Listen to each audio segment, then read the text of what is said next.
Allahabad High Court APS Series B Exercise 9 at the speed of 110 words per minute. Be ready?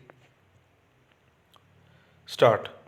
The offense of theft comes under the purview of offenses against property which extends from section 378 to section 462. Theft has been dealt with under sections 378 to 382. Theft is an offense in which movable property of a person is taken away and it is taken away without his consent. Theft has been defined under section 378 of IPC. Simultaneously, the punishment for the commitment of act of theft has also been defined under section 379 of IPC. It is also called as malified intention, which can be represented in the form of mens rea. This is the core element of the theft. The petitioner has to prove that something was taken away by someone with a dishonest intention. Stop para. However, intention acts as a mental element in this case, which is difficult to prove, but evidence according to the circumstances of the case is considered for this purpose. The main measurement of dishonest intention is to make wrongful loss to another person, then such an act is considered to be done with dishonest intention. The punishment for the offense of theft is defined under section 379 of the Indian Penal Code, which states that anyone who commits theft will be punished with imprisonment of either for a term which can be extended to a period of 3 years, either with fine or with both. Stop para. Under the Indian Penal Code, the term extortion has been defined explicitly and how it is constituted.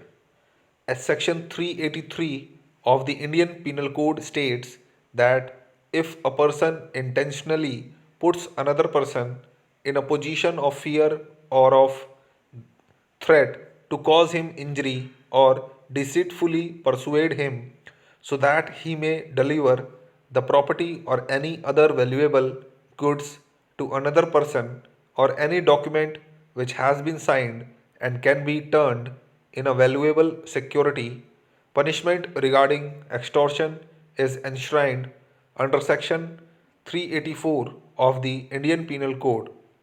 When a person commits an offense of extortion by threatening to accuse or attempts to accuse another person of an offense which is punishable with death or with life imprisonment or with the rigorous imprisonment which may extend to 10 years, or if the person attempted to persuade any other person to commit such offense shall be punished with the imprisonment of 10 years and is also liable to pay fine, and if the offense is of such nature which is punishable under section 377 of Indian Penal Code may be punished with life imprisonment.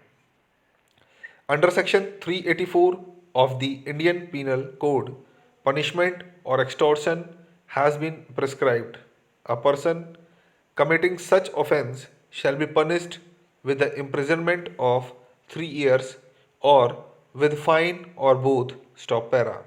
It can be concluded that the commission of both theft and extortion is an offense punishable under the Indian Penal Code. There is a line difference between both of them. Theft is an offense in which movable property of a person is taken away and it is taken away without his consent.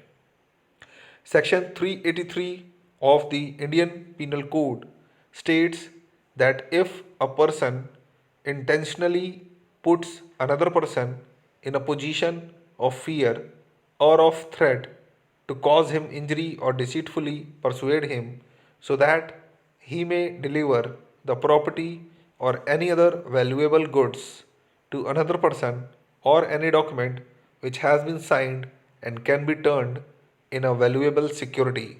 Stop. Hope you like the dictation. If you like the dictation, please like, subscribe, share with others, press the bell icon for more updates. Thank you.